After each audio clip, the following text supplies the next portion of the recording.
حضرت جی نور اللہ مرقدہ کی حیات مبارکہ کے روشن نقوش۔ مغرب کی نماز کے بعد ایک عزیز دوست سے ملاقات ہوئی۔ حال پوچھنے پر دل کا بوجھ زبان پر آ گیا۔ عرض کیا، جان سے پیارے حضرت جی کی رحلت کو پورے 14 دن بیت چکے ہیں، مگر دل و دماغ کو اب تک چین نہیں آیا۔ دن کی ابتدا ہو یا انتہا، ہر لمحہ ان کی یادیں ذہن کے گرد چکر لگاتی رہتی ہیں۔ ان کا چمکتا ہوا چہرہ آنکھوں کے سامنے رہتا ہے۔ یوں محسوس ہوتا ہے جیسے دنیا کی ساری رنگت یکا یک پھیکی پڑ گئی ہو۔ ہر شے بے مزہ اور بے معنی سی لگنے لگی ہے۔ کسی کام میں دل نہیں لگتا۔ توجہ بار بار بکھر جاتی ہے اور میں اپنے ہی اندر کھویا رہتا ہوں۔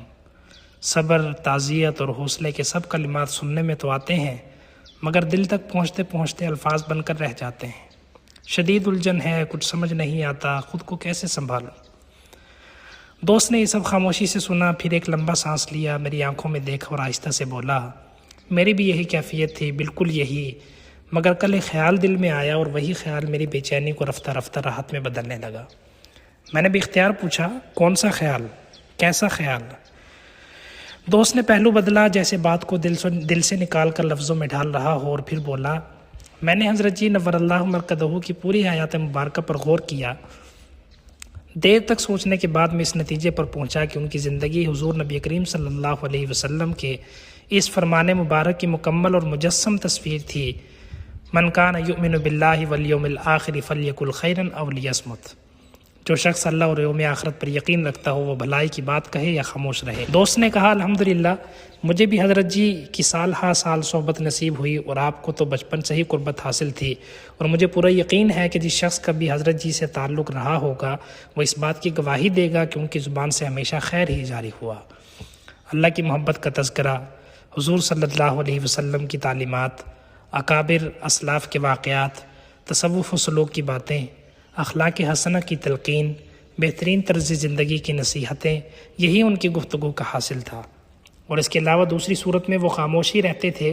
ہم اگر ان کی اجتماعی زندگی پر نظر ڈالیں تو خطبات فقیر کی 48 جلدیں ہمارے سامنے ہیں، جنہیں دنیا بھر میں بے مثال قبولیت نصیب ہوئی، اور نجی مجالس کے حوالے سے مجالس فقیر کے نام سے 10 جلدوں پر مشتمل وہ قیمتی سرمایہ آج بھی ہمارے درمیان موجود ہے۔ انسان حیران رہ جاتا ہے کہ انہوں نے اپنی زندگی کا ایک ایک لمحہ کس طرح خیر کے کاموں میں صرف کیا۔ میرے دوست نے بات روکی، پھر قدر توقف کے بعد گویا ہوا، حضرت جی سے محبت اور عقیدت کا اصل تقاضا یہی ہے کہ ہم بھی ان کے اس طریقے کو اپنائیں۔ آج سے یہ عہد کریں کہ اپنی زبان کی نگرانی کریں گے، جیسے ہمارے پیر و مرشد رحمہ اللہ یا تو خیر کی بات کہتے تھے یا خاموش رہتے تھے۔ ہمیں بھی یہی راستہ اختیار کرنا ہوگا۔ اس کا آسان طریقہ یہ ہے کہ ان کی کتابیں ہمارے مطالعے میں رہیں، اور اللہ تعالیٰ سے یہ دعا بھی مانگتے رہیں کہ وہ ہمیشہ ان کے مواعظ اور نصائح پر عمل کی توفیق عطا فرمائے۔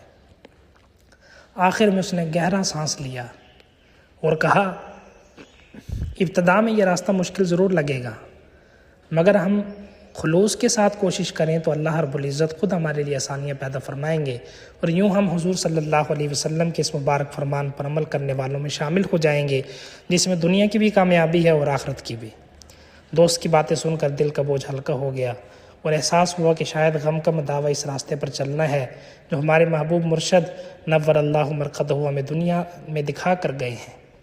رب کریم ہمارے پیارے حضرت جی نور اللہ مرقدہ کی قبر کو نور سے بھر دے، ان کے درجات بلند فرما، اور ہمیں ان کی مواعظ و نصائح کو زندگی کا سرمایہ بنانے والا اور ان کی تعلیمات کا امین بنا دے۔